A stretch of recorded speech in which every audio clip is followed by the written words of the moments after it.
പലതരത്തിലുള്ള തട്ടിപ്പുകൾ നമ്മൾ നിരന്തരം മാധ്യമങ്ങളിലൂടെ കാണുകയും കേൾക്കുകയും ചെയ്യുന്നുണ്ട്. ഇപ്പോൾ ഇതാ രോഗികളെ സഹായിക്കാൻ എന്ന പേരിലും തട്ടിപ്പ് അരങ്ങേറുന്നു. അർബുദ രോഗികളെ സഹായിക്കാൻ എന്ന വ്യാജേനയുള്ള തട്ടിപ്പ് നടന്നത് അഞ്ചലിലാണ്. രണ്ടുപേരെ നാട്ടുകാർ പിടികൂടി പോലീസിന് കൈമാറി. സംഭവത്തിൽ ഒരാൾ ഓടി രക്ഷപ്പെട്ടു.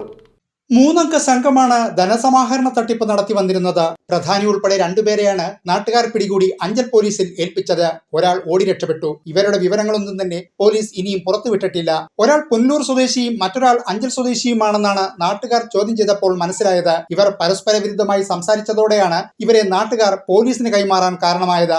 ആദ്യം ഭാര്യയ്ക്കാന്ന് പറഞ്ഞു, ഭാര്യയുടെ പേര് ശ്യാമള എന്ന് പറഞ്ഞു, പിന്നെ ശശികല എന്ന് പറഞ്ഞു. അങ്ങനെ പരസ്പര വിരുദ്ധമായിട്ടാണ് ഇവർ പരസ്പരം സംസാരിക്കുന്നത്. അങ്ങനെ സംശയം തോന്നി ഞങ്ങൾ അവരെ ഇവിടെ പിടിച്ചു നിർത്തി പോലീസിനെ അറിയിക്കുകയായിരുന്നു.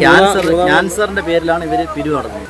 ഒരു പഴയ റെക്കോർഡ്സ് ഉണ്ടായിരുന്നു. അത് കണ്ടപ്പോൾ തന്നെ തോന്നി സംഭവം ജെനുവിൻ അല്ലെന്ന് തോന്നി. അങ്ങനെയാണ് നമ്മൾ പോലീസിനെ ഇവരെ അറിയിച്ച് 50 രൂപ മുതൽ 3000-ഓളം രൂപ വരെ ഇവർ ക്യാൻസർ രോഗികളെ സഹായിക്കാനെന്ന പേരിൽ നിരവധി ആളുകളിൽ നിന്നും കബളിപ്പിച്ച് സമാഹരിച്ചിട്ടുണ്ടെന്നും വിവരമുണ്ട്. അഞ്ചൽ പനയഞ്ചേരി ഭാഗത്തു നിന്നാണ് നാട്ടുകാർ ഇവരെ പിടികൂടിയത്. ഓടി രക്ഷപ്പെട്ടയാളെ ഉടൻ പിടികൂടുമെന്ന് പോലീസ് അറിയിച്ചു. 10 രൂപ, 20 രൂപ, 30 രൂപ കിട്ടിയപ്പോൾ അത് വാങ്ങിച്ചുകൊണ്ട് പോയിട്ടുണ്ട്. പിന്നെ ഇവർ പറയുന്ന പല കാര്യങ്ങളും പരസ്പര വിരുദ്ധവും കാര്യങ്ങളായതിനാൽ നമ്മൾ ഇതിനെക്കുറിച്ച് ഈ വീഡിയോ ഒക്കെ നമ്മൾ CCTV ക്യാമറ വഴി എടുത്ത് നമ്മൾ നേരത്തെ സ്റ്റേഷനിലൊക്കെ കൊടുത്തിട്ടുള്ളതാണ്. ഇന്ന് യാദൃച്ഛികമായിട്ട് വീണ്ടും അതേ വീടുകളിൽ ഇവർ പിരിവിന് വന്നപ്പോഴാണ് നമുക്കിത് സംശയം തോന്നിയതും നമ്മൾ ഇവരെ ഫോളോ ചെയ്യാൻ കാര്യം.